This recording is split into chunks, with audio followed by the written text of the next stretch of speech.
রাজধানীর বিজয় সরণির কলমিলতা কাঁচাবাজারে আগুন, ফায়ার সার্ভিসের 10টি ইউনিটের চেষ্টায় নিয়ন্ত্রণে।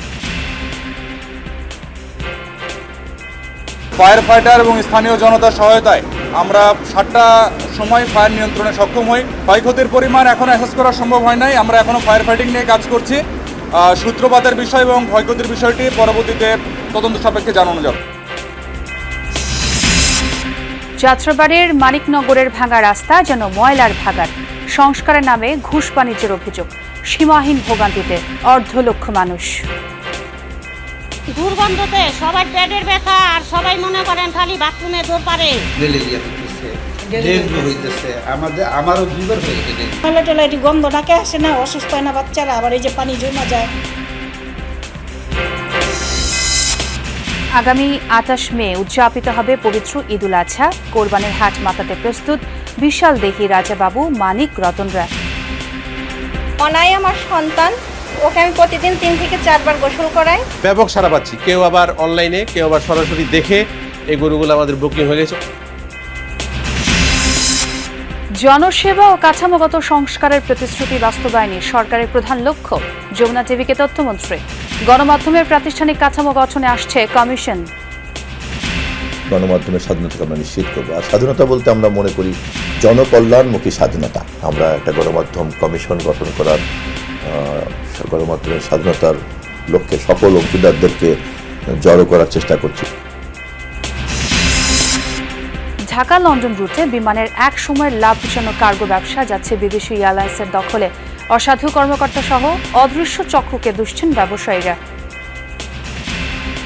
বাংলাদেশে যে মালগুলো অন্যান্য এয়ারলাইন্স গিয়ে প্রফিটে আসতেছে এবং ওদের প্রফিট বাড়তেছে, কিন্তু আমাদের কেন লস হবে? বাংলাদেশ বিমানের কার্গো সেটটা খালি যাচ্ছে, বাট তারা কিন্তু আমাদেরকে ওই সুযোগ সুবিধাটা দিচ্ছে না যেটা অন্যান্য এয়ারলাইন্স দিচ্ছে। যদি এর মধ্যে কোনো অনিয়ম হয়ে থাকে তাহলে কার জন্য হলো সেটাও আমরা দেখব এবং দেখে পদক্ষেপগুলি গ্রহণ করব। মধ্যপ্রাচ্যের মিত্রদের অনুরোধে ইরান অভিযান স্থগিত করা হয়েছে জানালেন ডোনাল্ড ট্রাম্প। সৌদি আরবের সেনাসহ পাকিস্তানের আকাশ প্রতিরক্ষা ব্যবস্থা মোতায়েন। নেইমারকে নিয়েই বিশ্বকাপে যাচ্ছে ব্রাজিল। পারফরম্যান্স ও ফিটনেস পর্যালোচনা করেই তার অন্তর্ভুক্তি জানালেন কোচ আনচেলোত্তি।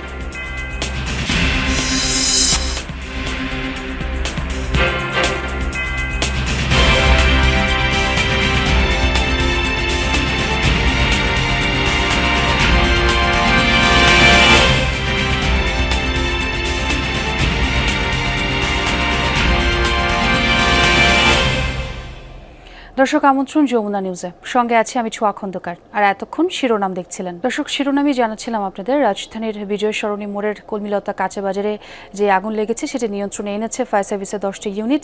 ঘটনাস্থলে আছেন আমার সহকর্মী তাজনুর ইসলাম, বাকিটা তার কাছ থেকে জেনে নেব। তাজনুর, শুনতে পাচ্ছেন নিশ্চয়ই আমাকে?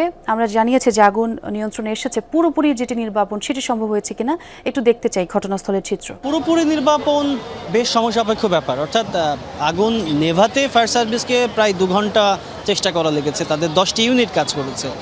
নির্বাপনের জন্য আরও সময় লেগে যাবে, অর্থাৎ যে 10টি ইউনিট কাজ করেছে তারা এই কাজ শেষ করে এখন তাদের সেই যে মালপত্রগুলো রয়েছে সেগুলো তারা এখন গুছিয়ে গাড়িগুলোকে আবার যে স্টেশন থেকে আনা হয়েছিল সেই স্টেশনগুলোতে পাঠানো হচ্ছে। ভেতরে এখনও কয়েকজন রয়েছে, বিশেষ করে 2য় তলায় গণমাধ্যম কর্মীদের এখন পর্যন্ত যেতে দেওয়া হয়নি, যেহেতু সেখানে ভেতরে খানিকটা ধোয়া ছিল এবং ফায়ার ফাইটাররা অক্সিজেন মাস্ক পরে ভেতরে কাজ করেছেন এবং সেখানেও এই মুহূর্তে এক ধরনের কাজ শেষের প্রস্তুতি চলছে। পুরোপুরি নির্বাপনের খবর পেতে অন্ততপক্ষে আরও ঘণ্টাখানেক সময় ফায়ার সার্ভিসের তরফ থেকে লেগেই যাবে। তবে এই মুহূর্তে ব্যবসায়ীরা অনেকেই এই মার্কেটের যেই নিচতলার যে ফটক সেখানে এসে তারা ভিড় জমিয়েছেন। অনেকেই ভেতরে ঢুকতে চাচ্ছেন, বিশেষ করে যাদের দোকানপাট রয়েছে, যাদের দোকানে মালপত্র, টাকা পয়সা, বিভিন্ন রকমের সামগ্রী ছিল, তারা ভেতরে প্রবেশ করার আপ্রাণ চেষ্টা করছেন। কেউ কেউ এর মধ্যে ঢুকে পড়েছিলেন। একটু আগেই এক ধরনের একটা অস্থির চিত্র দেখলাম যে ফায়ার সার্ভিসের কর্মীদের সঙ্গে এক ধরনের হাতাহাতির মতো অবস্থা, যে ভেতরে প্রবেশ করতে চাচ্ছেন কিন্তু ভেতরে প্রবেশ করতে দেওয়া হচ্ছে না। আসলে এই মুহূর্তে ফায়ার সার্ভিস পুরো জায়গাটিতে কাউকেই প্রবেশ করতে দিচ্ছে না। খুব স্বাভাবিকভাবেই ভেতরে এই কী অবস্থা, কতখানি ক্ষয়ক্ষতি হয়েছে, কোন দোকানপাটের কী অবস্থা সেগুলো পর্যালোচনা করা, সেগুলো সার্বিক চিত্র দেখা, তারপরেই কেবলমাত্র যে ব্যবসায়ী যারা রয়েছেন তাদেরকে তখনই কেবলমাত্র প্রবেশ করতে দেওয়া হবে। তবে আজকে একটা দারুণ ব্যাপার লক্ষ্য করা গিয়েছে। একেবারে ভোরবেলা থেকে ফায়ার সার্ভিসের সাথে স্থানীয় বেশ কয়েকজনকে আমরা দেখেছি, বিশেষ করে মার্কেটের নিরাপত্তা কর্মী যারা ছিলেন, রাতের বেলাতে যারা এই মার্কেটে অবস্থান করেন, তারা দারুণভাবে ফায়ার সার্ভিসকে এই আগুন নেভানোর কাজে সহযোগিতা করেছেন। এবং আমরা এখনও দেখতে পাচ্ছি যে গেটের ভেতরে যারা রয়েছেন তাদের মধ্যে বেশ কয়েকজন রয়েছেন একেবারে পানিতে ভিজে গিয়েছেন তারা, এবং তারা কেউ ফায়ার ফাইটার নন, পেশাদার ফায়ার ফাইটার নন, তবে ফায়ার সার্ভিসের সঙ্গে তারা সার্বক্ষণিকভাবে একেবারে সক্রিয়ভাবে কাজ করেছেন। নিচতলার যে জায়গাটি, এখানে আসলে কাঁচা মালের দোকান ছিল, অর্থাৎ সবজি, পানের দোকান, এরকম নানান রকম দোকান ছিল, এবং এর উপরের যেই ফ্লোর অর্থাৎ দ্বিতীয় তলা, সেই দ্বিতীয় তলাতে ফ্রিজ, এসি সারানোর মেরামতের দোকান, দর্জি দোকান, এই ধরনের দোকান ছিল। সব মিলিয়ে ক্ষয়ক্ষতি প্রায় সব ব্যবসায়ীরই হয়েছে, অর্থাৎ কারো দোকান ক্ষয়ক্ষতি থেকে রক্ষা পেয়েছে এমনটি অন্তত বলার আপাতত কোনো সুযোগ নেই। আমরা যতখানি বাইরে থেকে দেখতে পাচ্ছি, যদিও পুরো জায়গাটি অন্ধকার, কিন্তু আমরা বাইরে থেকে যতখানি দেখতে পাচ্ছি তাতে করে খুব স্পষ্টভাবেই বোঝা যাচ্ছে যে এখানকার যারা ব্যবসায়ী ছিলেন তারা তো সবাই আসলে ক্ষুদ্র ব্যবসায়ী, এবং প্রত্যেকেই দারুণভাবে আসলে ক্ষতিগ্রস্ত হয়েছে। ক্ষয়ক্ষতি কী পরিমাণ হয়েছে, আগুনের সূত্রপাত কেমন করে হলো, এই সমস্ত প্রশ্নের উত্তর আমরাও জানতে চাই, এবং তার জন্যে আমরা দিন শেষে আসলে অপেক্ষাই করছি। ফায়ার সার্ভিসের তরফ থেকে এই ধরনের খবর বা এই ধরনের আপডেট জানা মাত্রই নিঃসন্দেহে আপনার মাধ্যমে দর্শকদের জানাতে পারবেন। অবশ্যই তাজুর, এবং স্বস্তির বিষয় যে আগুনটি নিয়ন্ত্রণে এসেছে। অনেক ধন্যবাদ আপনাকে এই মুহূর্তের আপডেট দেওয়ার জন্য। যাত্রাবাড়ির মানিকনগর এলাকা সিটি কর্পোরেশনের আঞ্চলিক কার্যালয় থেকে কয়েক কদম দূরে পুরো সড়কটি যেন ছোটখাটো ময়লার ভাগাড়। 12 ফুটের রাস্তার অর্ধেক জুড়ে আবর্জনা, বাকি অংশে জমে থাকা নোংরা পানি। সরু পথ দিয়েই প্রতিদিন চলাচল প্রায় 1.5 লক্ষ মানুষের। রাস্তা ঠিক করা নামে ঘুষ নিয়েও কাজ করেনি সিটি কর্পোরেশনের আঞ্চলিক অফিস। যমুনার ক্যামেরায় উঠে এসেছে মানুষের এই ভোগান্তি, আর এটুকু ইস্যু করে সরকারি সংস্কার দুর্নীতির চিত্র। নাহিদ হোসেনকে সঙ্গে নিয়ে আরও জানাচ্ছেন মশিউর অনিক।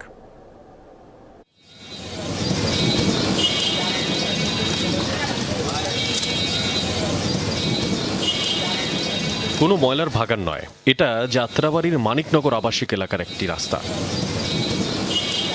ময়লার স্তূপ আর জমে থাকা নোংরা পানির মাঝে একটু অংশই পথচারীদের হাঁটার জায়গা। প্রায় 1.5 লক্ষ মানুষের বাস এই মানিকনগরে। প্রতিদিন এ পথে যাওয়া আসা করতে গিয়ে নাকাল বাসিন্দারা। এই পথেই স্কুলে যায় শিশুরা, অফিসে যান চাকরিজীবী, আশেপাশে যারা ব্যবসা করেন তাদের ভোগান্তি তো নিত্য। একে তো রাস্তা ভাঙা, তার সাথে আবর্জনার তীব্র দুর্গন্ধতে সবার পেটের ব্যথা, আর সবাই মনে করেন খালি বাথরুমে দৌড় পারে। পেটের ব্যথায় মনে করেন একজনের শরীরে জ্বর হয়ে পড়ছে। আমাদের গেট সবসময় লাগিয়ে রাখতে হয়, জানালা লাগিয়ে রাখতে হয়। চলে আমাদের অসুবিধা হয়। আমাদের এখানে যে কোনোভাবে কোনো জায়গায় কোনো প্রয়োজনীয় কাজ থাকলে চলে যেতে হয়, না কপ করে যেতে হয়। আমরা দোকানে চা খাইলেও নিজের থেকেও খারাপ লাগে, যেরকম এই রাস্তাটা প্যাক গাদা, অনেকদিন হয়েছে রাস্তাটা ঢালাই দেয় না। ঢাকা দক্ষিণ সিটি কর্পোরেশনের যাত্রাবাড়ি আঞ্চলিক অফিস থেকে মাত্র কয়েক গজ দূরের রাস্তার এই অবস্থা। রাস্তায় বেরোলে ময়লা টলা, এটি গন্ধ নাকে আসে না, অসুস্থ হয় না বাচ্চারা, আবার এই যে পানি জমা যায়, এটি পাড়ায় যেতে হয়। ভালো ভাড়াটিয়া পাওয়া যায় না, যারা শিক্ষিত ছিল তারা এটার অজুহাত দেখায় চলে গেছে। ম্যালেরিয়া হইতেছে, ডেঙ্গু হইতেছে, আমারও 2 বার হয়ে গেছে ডেঙ্গু। ওই পর্যন্ত পয়সা করে বললাম যে এটা পয়সা করেন, ওনারা বললো না ওইটা আমাদের এখতিয়ারে নেই, আপনি কিছু টাকা দেন আমরা ওইটা পয়সা করি। কিন্তু ওইটা করলেন আমার এটা টাকা দেবো কেন? এটাকে আমরা সিটি করে ট্যাক্স দিই না। আবর্জনার নিচে রাস্তাটাও ভাঙা বহুদিন, না বুঝে চাকা ফেললে উল্টে যাচ্ছে রিক্সা। স্থানীয়রা বলছেন প্রতি মাসে অন্তত 10 জন আহত হন এখানে। রিক্সা দুর্ঘটনা 10 থেকে 12টি। বৃষ্টি হলে নোংরা পানি ঢুকে পড়ে আশেপাশের বাড়িতে। পাবলিক টয়লেট ঘেঁষা এবং ময়লার যে ভাগাড়, সেই ভাগাড়ের পানি গড়িয়ে যখন পাবলিক টয়লেটের দিকে যাচ্ছে, এক ভয়াবহ চিত্র এখানে দেখা যাচ্ছে। আর একটুকু বৃষ্টি হলেই পানি জমে যাচ্ছে সড়কে। যাওয়া যাক যাত্রাবাড়ি সিটি কর্পোরেশনের আঞ্চলিক অফিসে। এর সামনের সড়কেও জমে আছে পানি। ভাঙা রাস্তা আর কাদা পানি মারিয়েই চলছেন বাসিন্দারা। দুর্ভোগের কারণ জানতে সিটি কর্পোরেশনের সংশ্লিষ্টদের সঙ্গে কথা বলার চেষ্টা করে পাওয়া যায় একজন ইঞ্জিনিয়ারকে। রাস্তার দুরবস্থায় গাড়ি থেকেই নামতে পারেননি তিনি। আমি অঞ্চল 8-এর নির্বাহী প্রকৌশলী, ঠিক আছে, আমার জুরিডিকশন হচ্ছে ড্যামরা সারুলিয়া। একজন বাড়িওয়ালার অভিযোগ, রাস্তা ঠিক করতে ঘুষ চেয়েছেন সিটি কর্পোরেশনের কয়েকজন। প্রমাণও মিলল ক্যামেরায়। 5 নম্বর ওয়ার্ড কাউন্সিলের অফিসে ছিলেন প্রশাসনিক এক কর্মকর্তা। কমিশনের অভিযোগে প্রসঙ্গ আনতেই বেরিয়ে যান অফিস থেকে। আমি অফিস টাইমে আসবেন, অফিস আমার নগর ভবন আমাদের জনসংযোগ থেকে অনুমতি আনবেন, এটা অফিসে। এইটা কি আমরা তো বলবো না, এটা তো মানে নগর ভবন, এটার ইয়ে আছে, কি বলবো আমাদের ডিপার্টমেন্ট আছে। একজন অফিস সহকারী যমুনা টিমের কাছেই ঘুষ চেয়ে বসেন এলাকার বাসিন্দা মনে করে। আপনি টাকা চান আমার থেকে? হ্যাঁ, হাজিরা চাইতেছি, হাজিরা দিয়ে যান। আপনি এখানকার কি কর্মচারী তো, তাই না? সিটি কর্পোরেশনের কর্মচারী? হ্যাঁ, হেল্পার। দক্ষিণ সিটি কর্পোরেশনের হেল্পার? হেলথের। হ্যাঁ, তুমি হেল্প টেল্প করো, তাহলে টাকা পয়সা নিয়ে নিবা, এরকমই তো? মানে 80% নিয়ে নিবা?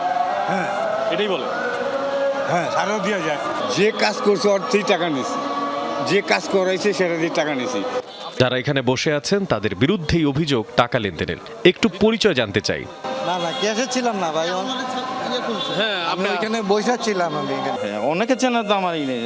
ওনাকে আপনি চেনেন কিনা? ওনাকে আমি তো চিনি না। আমার ডিউটি আমি করি। দৌড় দিচ্ছেন? আপনি দৌড় দিচ্ছেন কেন?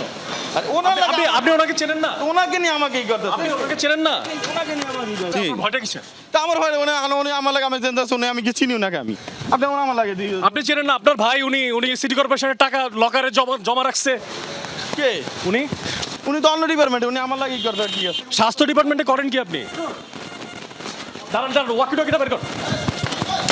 এভাবেই ঘুষ ও পরিচয় প্রসঙ্গ আসতেই পালিয়ে যায় সে।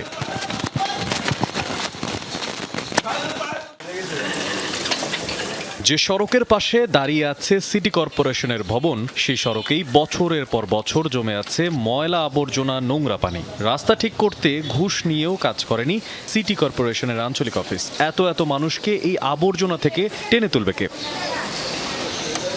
মশিউর অনিক, যমুনা নিউজ, ঢাকা। বাংলাদেশের আকাশে হিজরি 1447 সনের পবিত্র জিলহজ মাসের চাঁদ দেখা গিয়েছে। আগামী 28 মে বৃহস্পতিবার সারা দেশে উদযাপিত হবে পবিত্র ঈদুল আজহা।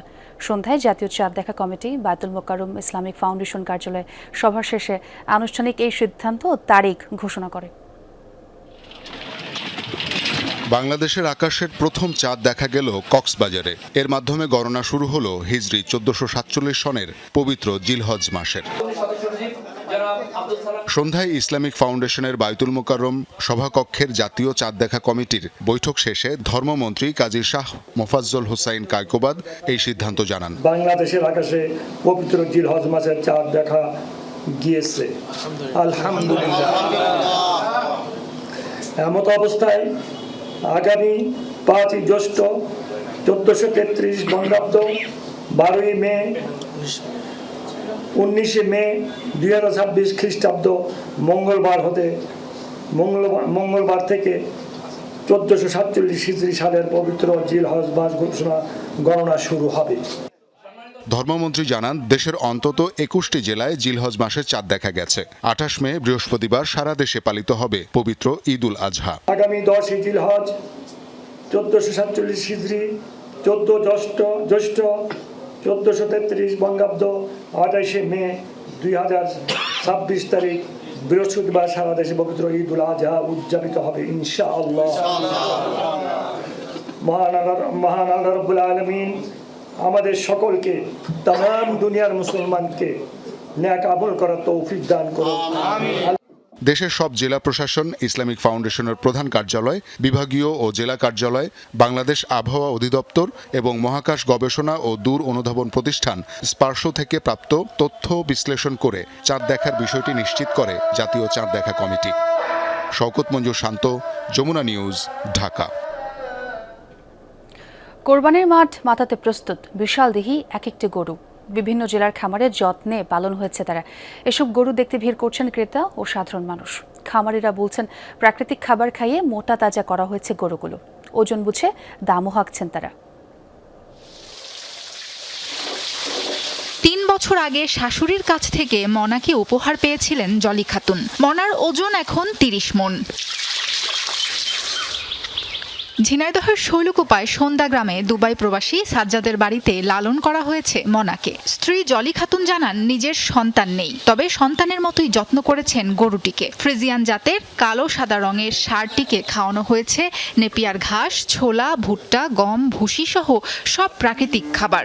প্রায় 10.5 ফুট দৈর্ঘ্য আর 5 ফুট 1 ইঞ্চি উচ্চতার মনার দাম হাঁকানো হচ্ছে 10 লাখ টাকা। মনাই আমার সন্তান, ওকে আমি প্রতিদিন 3 থেকে 4 বার গোসল করাই। গম, ভুট্টা, খেসারি, ছোলা এগুলো হচ্ছে বাজার থেকে ভাঙায় নিয়ে আসে খাওয়ানো হয় এবং এর সঙ্গে ভুসি খাওয়ানো হয়। বউটা কত কষ্ট করে গরুটা লালন পালন করেছে, পেটে বাচ্চা কাচ্চা নেই, গরুই বাচ্চা কাচ্চা। নড়াইলে মাঠ কাঁপাতে প্রস্তুত বাহুবলী।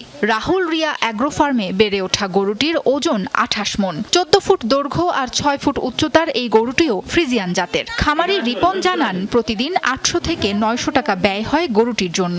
কোরবানিতে বিক্রির জন্য 22টি গরু প্রস্তুত করা হয়েছে তার খামারে। 10 লাখ টাকা মূল্যে বাহুবলীকে বিক্রি করতে চান খামারি। আমি বাজে কোনো খাবার খাইনি, আমি খোল খাইছি, ভুট্টা খাইছি, আর খাইছি দানাদার খাবার খাইছি, এদের জাতীয় খাবার খাইছি। আমি গা গোসল করাই, গোল দুই খাতি মাতি আমি দিই, সপ্তাহ করি আমি। মাদারীপুরে 20 মণ ওজনের রাজাবাবু, তবে বিশাল দেহি এই গরুর আচরণ শিশু সুলভ। নাসির খাদিজা দম্পতির খামারে 4 বছর আগে জন্ম গরুটির। খামারি জানান অপরিচিত মানুষ দেখলেই কান্না জুড়ে দেয় রাজাবাবু। 2 বেলায় 1000 টাকার খাবার লাগে তার। এরই মধ্যে 7 লাখ টাকা দাম কষেছেন এক ক্রেতা। খামারি চান 10 লাখ। এটা আমার ওই কোনো বেতাল করে না, এই যে দেখছেন আমি গায়ে হাত দিলে ঠান্ডা হয়ে যায়। আমি কই খাবার দিতে গেলে কই খা। আমরাই অনেক বড় দিকে রাজাবাবু রাখছি সব কইরা। এদিকে ঠাকুরগাঁওয়ে নজর কাটছে মানিক রতন। তাদের দেখতে বিসমিল্লা অ্যাগ্রো ফার্মে ভিড় জমান দর্শনার্থীরা। খামারি জানান ফ্রিজিয়ান জাতের গরু দুটি পালন হয়েছে দেশীয় পদ্ধতিতে। খামারের সব গরুই 450 টাকা কেজি দরে বুকিং দিয়ে যাচ্ছেন ক্রেতারা। ন্যায্য মূল্য পেলে মানিক রতনকেও বিক্রি করতে চান খামারি। ব্যাপক সাড়া পাচ্ছি, কেউ আবার অনলাইনে, কেউ আবার সরাসরি দেখে এই গরুগুলো আমাদের বুকিং হয়ে গেছে। অলরেডি আমাদের অনেক 18 থেকে 19টা গরু অলরেডি বুকিং হয়ে গেছে। ভারতের গরু তো রোগ আক্রান্ত গরু থাকে, বিভিন্ন রকম সমস্যা থাকে। এই সকল গরু যেন বাংলাদেশে বা বর্ডার দিয়ে না ঢুকতে পারে, সরকার যেন খুব ভালোভাবে লক্ষ্য করে। কৃষি অধিদপ্তরের কর্মকর্তারা বলছেন প্রায় সব জেলায় চাহিদার তুলনায় বেশি গরু প্রস্তুত রয়েছে। কৃষক খামারিদের দাবি, গরুর ন্যায্য মূল্য পেতে হলে বিদেশি গরু যেন বাজার দখল না করে সেদিকে সজাগ থাকতে হবে প্রশাসনকে। সাবরিনা লিজা, যমুনা নিউজ। দর্শক, এবারে কুষ্টিয়ার গরু ছাগলের খামারের খবর জানাবো আপনাদের। আমার সহকর্মী রুহুল আমিন বাবু আমাদের সঙ্গে যুক্ত হয়ে আছেন। বাবু, ঈদ সামনে খামারগুলোতে পশু পরিচর্যা কেমন চলছে, ঈদের প্রস্তুতি কেমন, সব মিলিয়ে জানাবেন।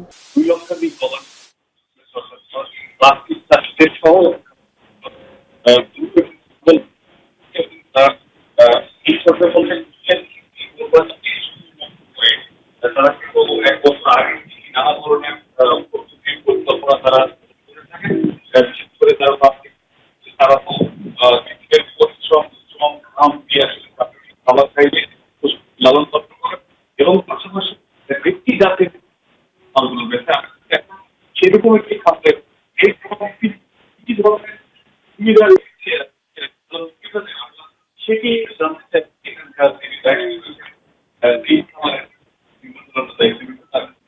আপনারা এই খাবার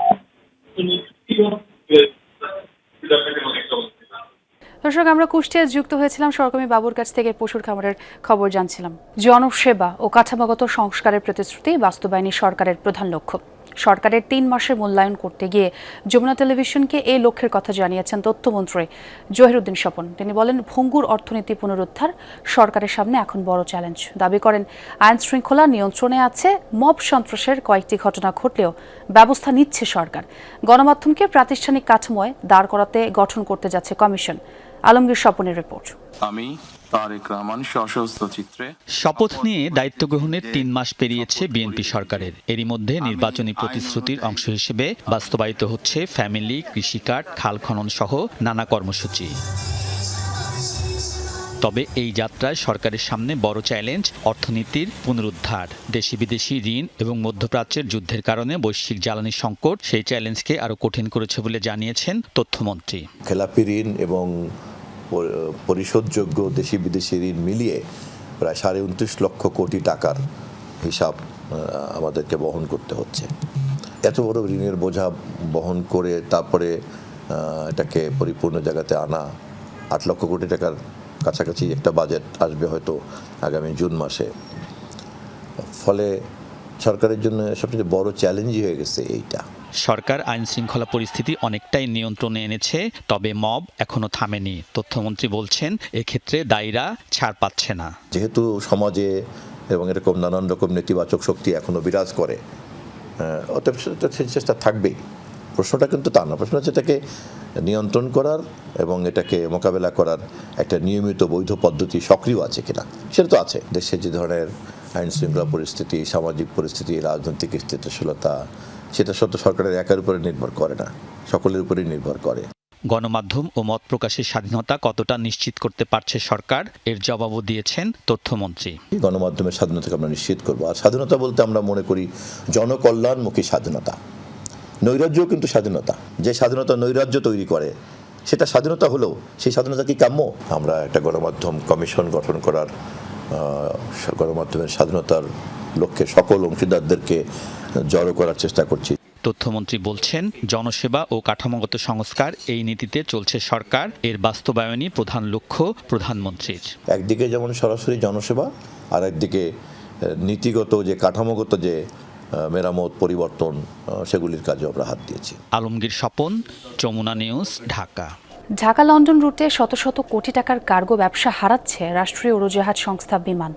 ব্যবসায়ীদের অভিযোগ, টিকিট কালোবাজারের মতো কার্গো সেক্টরেও গড়ে উঠছে অদৃশ্য চক্র। সাথে আছেন বিমানের অসাধু কিছু কর্মকর্তা। তাদের কারণে লাভজনক এই বাজারটি দিন দিন চলে যাচ্ছে বিদেশি এয়ারলাইন্সের দখলে। 5 বছর আগে যেখান থেকে সরকারের আয় হতো শত শত কোটি টাকা, তা এখন নামতে নামতে কয়েক কোটিতে ঠেকেছে। বিষয়টি তদন্ত করছে বিমান। আরও জানাচ্ছেন আব্দুল্লাহ তুহিন। প্রবাসী বাংলাদেশিদের বিরাট একটা অংশের ঠিকানা যুক্তরাজ্য। লক্ষ লক্ষ প্রবাসীকে কেন্দ্র করে প্রতি বছর বিপুল পরিমাণ কার্গো পরিবহন হয় ঢাকা লন্ডন রুটে। বিশেষ করে গার্মেন্টস, ঔষধ, রাসায়নিক, জরুরি কুরিয়ার ছাড়াও বিভিন্ন মালামাল পরিবহনে রুটটি একসময় অত্যন্ত লাভজনক ছিল। ব্যবসায়ীদের অভিযোগ, ব্যাপক চাহিদা থাকা সত্ত্বেও ইদানিং বিমানের বেশিরভাগ ফ্লাইটে কার্গো স্পেস ফাঁকা যাচ্ছে। কিছু অসাধু কর্মকর্তা যোগ সাজসে কলকাঠি নাড়ছে একটি অদৃশ্য সিন্ডিকেট। আর এই সুযোগে বাজার চলে যাচ্ছে বিদেশি এয়ারলাইন্সের দখলে। বিমান এয়ারলাইন্স একটা ন্যাশনাল এয়ারলাইন্স, বাংলাদেশে যে মালগুলো অন্যান্য এয়ারলাইন্স গিয়ে প্রফিটে আসতেছে এবং ওদের প্রফিট বাড়তেছে, কিন্তু আমাদের কেন লস হবে? বহু মালামাল যেত বাংলাদেশে। আমরা মনে করি জিএমজির মাধ্যমে বা মনে করো অন্যান্য প্রতিষ্ঠান যারা কারো যদি বিমানের প্রুফ এজেন্সি থাকে তাহলে এটা ভালো হয়। ঘটনার তদন্ত করে গত 5 বছরে 600 কোটি টাকারও বেশি রাজস্ব হাতছাড়া হওয়ার তথ্য পেয়েছে বেসামরিক বিমান পরিবহন ও পর্যটন মন্ত্রণালয়। অন্যান্য এয়ারলাইন্সের সাথে কম্পেয়ার করি, বাংলাদেশ বিমানের চেয়ে প্রাইস অ্যান্ড সার্ভিসে অন্যান্য এয়ারলাইন্স আমাদেরকে সুবিধা বেশি দিচ্ছে। বাংলাদেশ বিমানের কার্গো সেটটা খালি যাচ্ছে, বাট তারা কিন্তু আমাদেরকে ওই সুযোগ সুবিধাটা দিচ্ছে না যেগুলো অন্যান্য এয়ারলাইন্স দিচ্ছে। 2018-19 অর্থ বছরে লন্ডন ঢাকা রুটে কার্গো থেকে বিমানের সর্বোচ্চ আয় ছিল প্রায় 47 কোটি 44 লক্ষ টাকা। পরের বছর তা প্রায় 41% কমে দাঁড়ায় 28 কোটি 19 লাখে। এভাবে কমতে কমতে 2024-25 অর্থ বছরে এসে দাঁড়ায় মাত্র 2 কোটি 83 লাখে। 2009 থেকে বিমানের কোনো ফ্লাইট, কার্গোর কোনো ফ্লাইট খালি যায়নি। কোভিডের পরে হঠাৎ করে যে জায়গায় আমি 70 থেকে 80% মালামাল প্রেরণ করতাম, আমাকে বিমান কোনো কারণ ছাড়াই সাসপেন্ড করাতে আমি বিপদের সম্মুখীন হই। আমার বিশাল একটি কাস্টমার হাব রয়েছে, তাদেরকে নিয়ে আমি অন্যান্য এয়ারলাইন্সের দ্বারস্থ হই। বিষয়টি আমলে নিয়ে তদন্ত করছে বিমান কর্তৃপক্ষ। অনিয়ম ও দুর্নীতির বিরুদ্ধে সর্বোচ্চ সতর্ক থেকে ব্যবস্থা নেওয়ার কথা জানান দায়িত্বশীল ব্যক্তিরা। সরিষায় ভূত থাকলে তো আপনার কোন সরিষা দিয়ে ভূত সরাবেন, সেই জন্য এই ব্যাপারেও আমরা একটা অনুসন্ধান চালাবো। যদি এর মধ্যে কোনো অনিয়ম হয়ে থাকে তাহলে কার জন্য হলো সেটাও আমরা দেখব এবং দেখে এর পদক্ষেপগুলি গ্রহণ করব। We tackle corruption and we bring and develop efficiency and expertise within those institutions. বিমানকে রিফর্ম করে এবং নতুন একটা বোর্ড করছি। We will place more private sector emphasis. ব্যবসায়ীরা বলছেন 2020 সালের আগস্টে দীর্ঘদিনের পুরনো সেলস এজেন্ট জেএমজির চুক্তি বাতিল করার পর থেকেই অস্বাভাবিক কমতে থাকে রাজস্ব আয়। আব্দুল্লাহ তুহিন, যমুনা নিউজ, ঢাকা। ঈদ মানেই ঘরে ফেরার আনন্দ, আর সেই যাত্রাকে নিরাপদ ও স্বস্তিদায়ক করতে দিন রাত এক করে কাজ করছেন সৈয়দপুর রেলওয়ে কারখানার শ্রমিক কর্মচারীরা। জনবল সংকট থাকলেও থেমে নেই কাজ। পুরনো ও জরাজীর্ণ কোচগুলোকে নতুন রূপ দিয়ে ঈদের আগেই রেল বহরে যুক্ত করার চেষ্টা চলছে জোরে সোরে। এক পাশে চলছে ওয়েল্ডিং এর কাজ, আলোর ঝলকানি, আরেক পাশে রং তুলির আচর, কোথাও আবার হাতুড়ির শব্দ। সবকিছু মিলিয়ে চরম ব্যস্ততা নীলফামারীর সৈয়দপুর রেলওয়ে কারখানায়। সামনে ঈদ, সময় মতো শেষ করতে হবে কাজ, তাই তো সীমিত জনবল নিয়েই রেল কোচগুলোকে মেরামতে ব্যস্ত শ্রমিক ও কর্মচারীরা। দেশের সর্ববৃহৎ সৈয়দপুর রেলওয়ে কারখানায় 26টি ওয়ার্কশপে চলছে কোচ মেরামতের কাজ। দীর্ঘদিনের পুরনো ও ত্রুটিপূর্ণ বগিগুলোকে সচল করতে ব্যস্ত সময় পার করছেন শ্রমিকরা, যেন ঈদে ঘরমুখো মানুষের যাত্রা নিরাপদ ও স্বস্তিদায়ক হয়।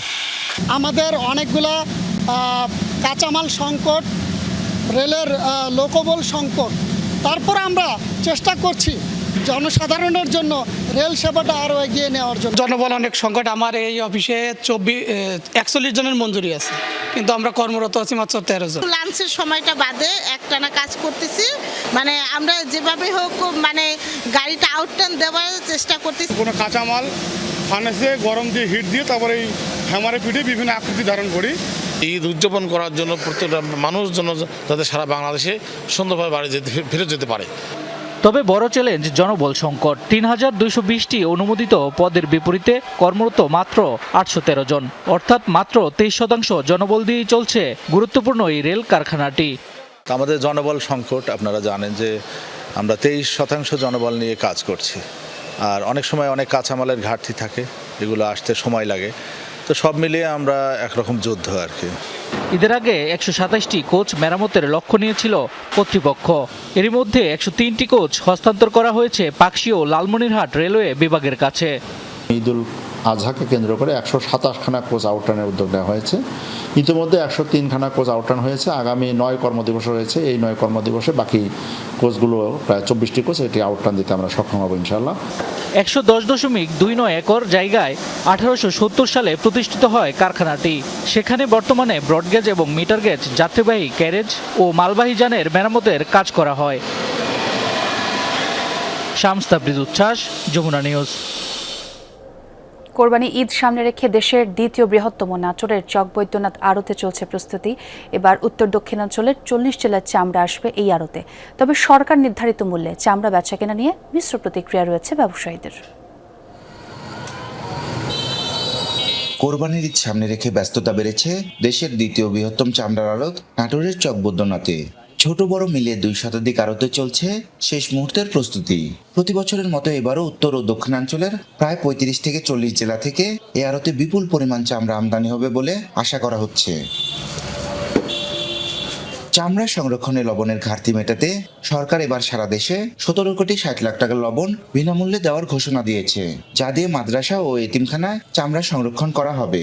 দক্ষিণবঙ্গের থেকে উত্তরবঙ্গের চামড়াটা গুণগত মান ভালো, এই জন্য এই হাটটা তুলনামূলক অন্য হাটের চাইতে অনেক ভালো এবং বেশি দামে চাল। অন্য এলাকার থেকে এখানে 100 টাকা দাম বেশি বিক্রি হয়। গতবারের ন্যায় এবারও আমাদের এখানে প্রচুর মালের আমদানি হবে এবং এই মালগুলা সুন্দরভাবে বিক্রি করব, ব্যাপারীপত্র যাতে সুন্দরভাবে টাকা পয়সা নিয়ে যেতে পারে। এবার ঢাকার বাইরে প্রতি বর্গফুট গরুর চামড়া 57 থেকে 62 টাকা, খাসির 22 থেকে 27 টাকা। তবে সরকারের বেঁধে দেওয়া দামে চামড়া বেচাকেনা নিয়ে দ্বিমত রয়েছে ব্যবসায়ীদের মাঝে। 50 থেকে 55 টাকা ফুট যদি কিনতে হয় তো একটা ফুটে 50 টাকা ফুট, 50 টাকা 55 টাকা কেমিক্যাল লাগে। হাইস্ট 50 থেকে 55 টাকা লবণ দেওয়ার পরে এই মাল বিক্রি করতে পারবে, এর বেশি কোনো অবগত নাই। আমরা লবণটা যেন সঠিকভাবে যদি এটা চামড়া দেওয়া হয় তাহলে চামড়াটা ভালোভাবে প্রসেস হবে। বিনামূল্যে সরকারের বরাদ্দ দেওয়া লবণের সুষ্ঠু ব্যবহার নিশ্চিতের দাবি ব্যবসায়ীদের। গত বছর কিছু কিছু মাদ্রাসা কর্তৃপক্ষ তাদের চামড়া সংরক্ষণ না করে লবণটাকে অন্যত্র বিক্রি করে দিয়েছেন। এ ধরনের ঘটনা যেন পুনরাবৃত্তি না ঘটে সেদিকে সরকারের প্রতি আমি অনুরোধ জানাবো এবং আইন শৃঙ্খলা প্রতি আমি এটাকে অনুরোধ জানাবো যেন তারা খেয়াল রাখেন। গুরুত্বপূর্ণ এই আড়তে চামড়া সংগ্রহ, পরিবহন ও ব্যবস্থাপনা বিষয়ে ব্যবসায়ীদের সাথে প্রস্তুতিমূলক সভা করেছে স্থানীয় প্রশাসন। চামড়া বাজার নজরদারিতে প্রশাসন মাঠে থাকবে বলেও জানান জেলা প্রশাসক। আমাদের মনিটরিং টিম যেরকম বাজারে থাকবে সেরকম আরতেও আমাদের মনিটরিং টিম থাকবে। একেবারে পুরোটা সময় জুড়ে আমাদের নির্বাহী ম্যাজিস্ট্রেটরা কাজ করবে, পুলিশ থাকবে।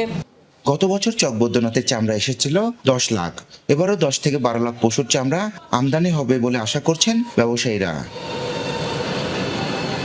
Nazmul Hasan, Jamuna News, Natore. Street food, রাস্তার পাশে ধুলা বালুকে সঙ্গী করে তৈরি হওয়া খাবার।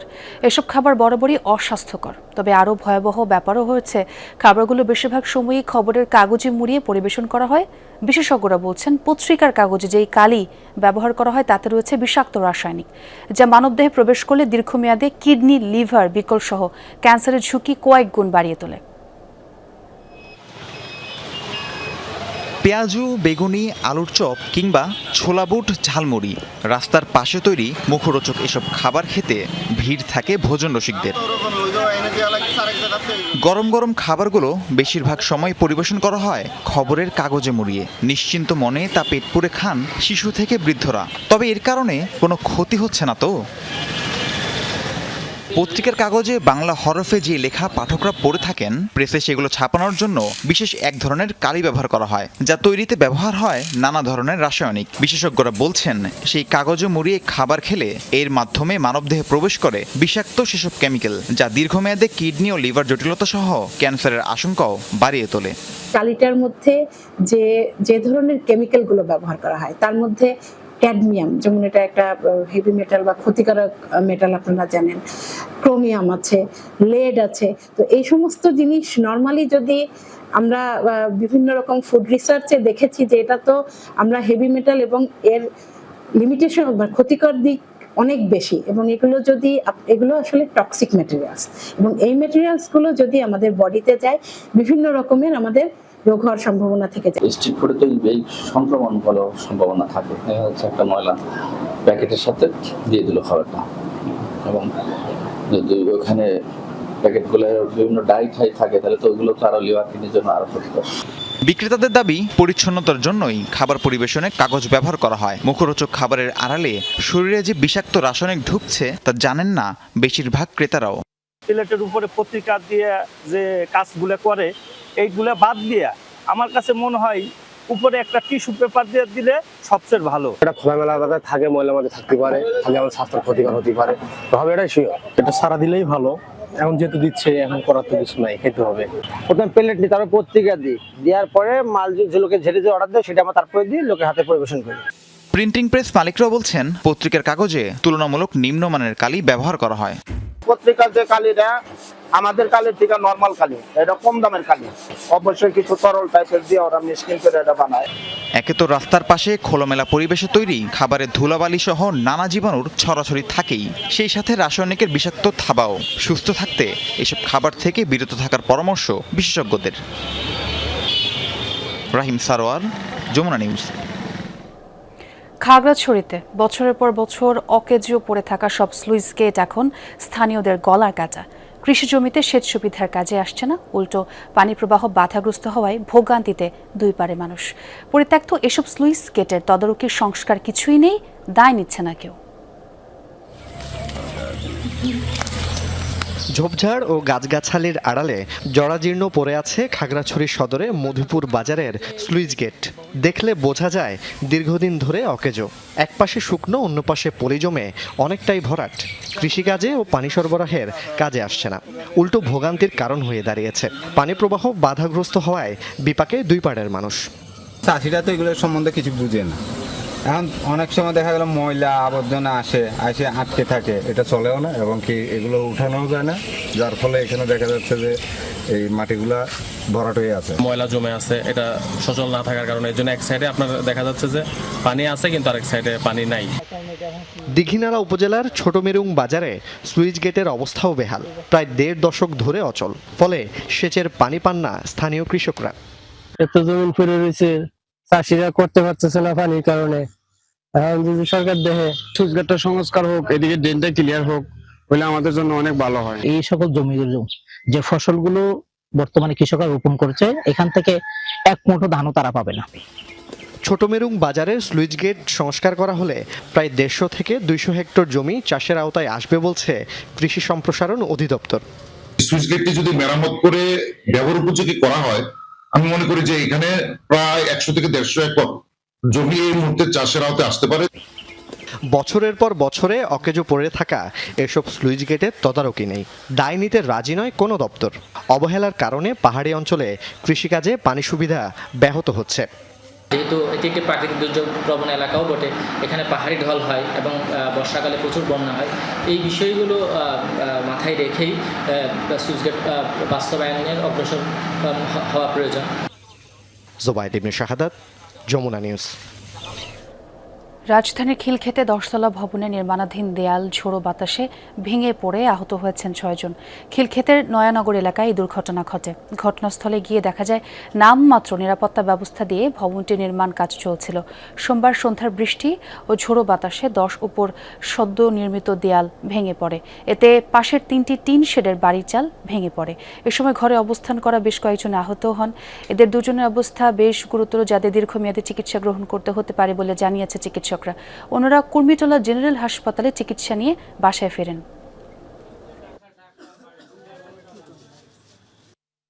বাজার থেকে মরাই বড় ভালো ছিল, এই বাজার কি দাম, যদি বরের উপর নির্ভর করে চলন লাগে।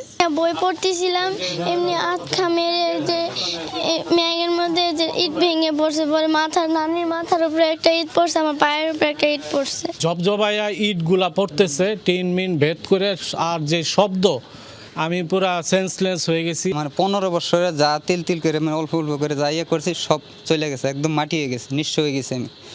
বগুড়ার দুপচাচিয়ায় ছাগলের ঘাস খাওয়াকে কেন্দ্র করে প্রতিপক্ষের হামলায় এক মাংস বিক্রেতা নিহত হয়েছেন। সোমবার রাত 9টার দিকে ঝাজিরা বাঙালি বাজারে এলাকায় ঘটনা ঘটে। নিহত মানিক চৌধুরী উপজেলার গুনাহার ইউনিয়নের ঝাজিরা গ্রামের বাসিন্দা। স্থানীয়রা জানান, সোমবার সকালে মানিকের ভাই বুলুন চৌধুরীর ছাগল স্থানীয় যুবক কাকরুলের ঘাসের জমিতে প্রবেশ করে। ছাগলটি জমির ঘাস খাওয়াকে কেন্দ্র করে দুই পক্ষের মধ্যে সকালেই এক দফা বাগবিতণ্ডা হয়। এই ঘটনা জেরে সোমবার রাতে কাকরুল ও তার ভাতিজা রেজাউল সহ বেশ কয়েকজন মানিকের সঙ্গে বাগবিতণ্ডায় জড়ায়। এক পর্যায়ে তারা মানিকের উপর হামলা চালায়। পরে গুরুতর আহত অবস্থায় মানিককে দ্রুত হাসপাতালে নিয়ে গেলে কর্তব্যরত চিকিৎসক তাকে মৃত ঘোষণা করেন।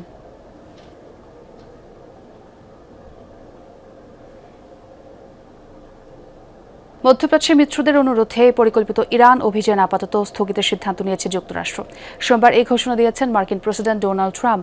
জানান, কাতার, সৌদি আরব ও সংযুক্ত আরব আমিরাতের অনুরোধে 2 থেকে 3 দিনের জন্য অভিযান পেছানোর কথা ভাবছেন তিনি। তবে চুক্তি হলে চিরতরেও বাতিল হতে পারে অভিযানের পরিকল্পনা। ইরানের সাথে শান্তি আলোচনা নিয়ে ইতিবাচক মন্তব্য করেন ট্রাম্প। বলেন, তেহরানের সাথে ভালো একটি চুক্তির খুব কাছাকাছি ওয়াশিংটন। তবে আলোচনার অর্থ আত্মসমর্পণ নয়, এমন মন্তব্য করেছেন ইরানের প্রেসিডেন্ট মাসুদ পেজেশকিয়ান। বার্তে বলেন, জনগণের অধিকার ইস্যুতে পিছু হটবে না। সম্মান, কর্তৃত্ব এবং জনস্বার্থ সুরক্ষার লক্ষ্য নিয়ে আলোচনায় প্রবেশ করেছে তেহরান, এমন দাবি পেজেশকিয়ানের। সৌদি আরবে 8000 সেনা, 16টি যুদ্ধ বিমানের স্কোয়াড্রন এবং একটি আকাশ প্রতিরক্ষা ব্যবস্থা মোতায়েন করেছে পাকিস্তান দ্বিপাক্ষিক প্রতিরক্ষা চুক্তির আওতায়। এই সামরিক সহায়তা দিয়েছে পাক সরকার। গত বছর স্বাক্ষরিত চুক্তিটির পূর্ণ শর্তাবলী গোপন রাখা হয়েছিল। তবে উভয় পক্ষই জানিয়েছে, কোনো এক পক্ষ আক্রান্ত হলে একে অপরের প্রতিরক্ষায় এগিয়ে আসতে বাধ্য থাকবে দেশ দুটি। সূত্র অনুসারে একটি চীনা HQ-9 আকাশ প্রতিরক্ষা ব্যবস্থা এবং 2 স্কোয়াড্রন ড্রোনও পাঠিয়েছে ইসলামাবাদ। গণমাধ্যম বলছে, এপ্রিলের শুরুতেই এগুলো পাঠানো হয়েছিল সৌদি আরবে। যুক্তরাষ্ট্র ইরান যুদ্ধে প্রধান মধ্যস্থতাকারী ভূমিকায় থাকা সত্ত্বেও রিয়াদকে সামরিক সহযোগিতা করার প্রশ্ন উঠছে ইসলামাবাদের নিরপেক্ষতা নিয়ে। বড় লক্ষ্য দিলেও উইকেট এখনও ব্যাটিং বান্ধব থাকায় ২০-৩০ রানের আক্ষেপ স্পিনার তাইজুল ইসলামের। বলছেন চতুর্থ ইনিংসের লক্ষ্যটা বিশাল হওয়ায় পাকিস্তানের উপর মানসিক চাপ থাকবে, তাই নিয়ন্ত্রিত বোলিংয়ে প্রতিপক্ষকে হোয়াইট ওয়াশ করার সুযোগ হারাতে চান না এই টাইগার স্পিনার। আমরা যদি স্কোর বোর্ডে আরও ২০-৩০-৪০ রান যদি অ্যাড করতে পারতাম হয়তো বা টিমের জন্য ভালো হতো, হয়তো বা এর থেকে আসলে ফার্স্টেশনের এখানে কিছু নাই, বিকজ আপনি সবসময় যে সব কিছু আপনার 100% হবে এমনটাও না। প্রথমত এটা 4th ইনিংস, বাট যতই 4th ইনিংস হোক উইকেট স্টিল এখনও গুড, বাট দিন শেষে আমাদের টার্গেটটাও দেখতে হবে। তারা যখন টার্গেটের সংখ্যাটা দেখবে হয়তো মাথায় অনেক কিছু কাজ করতে পারে। তো উইকেট যেরকম ভালো আছে সেরকম আমাদেরও ডিসিপ্লিন থাকতে হবে। এখানে দেখা যাচ্ছে যে 50-50 আছে, বাট এখানে যারাই ভালো করবে তাদের দিকে হয়তো বা ম্যাচটা আসার সম্ভাবনা বেশি আছে। তো আমার কাছে যেটা মনে হয় যে এখন ডিসিপ্লিন থাকাটা খুব ইম্পর্টেন্ট আমাদের। দর্শক, এই ছিল যমুনা নিউজে। এতক্ষণ যারা সঙ্গে ছিলেন সবাইকে ধন্যবাদ।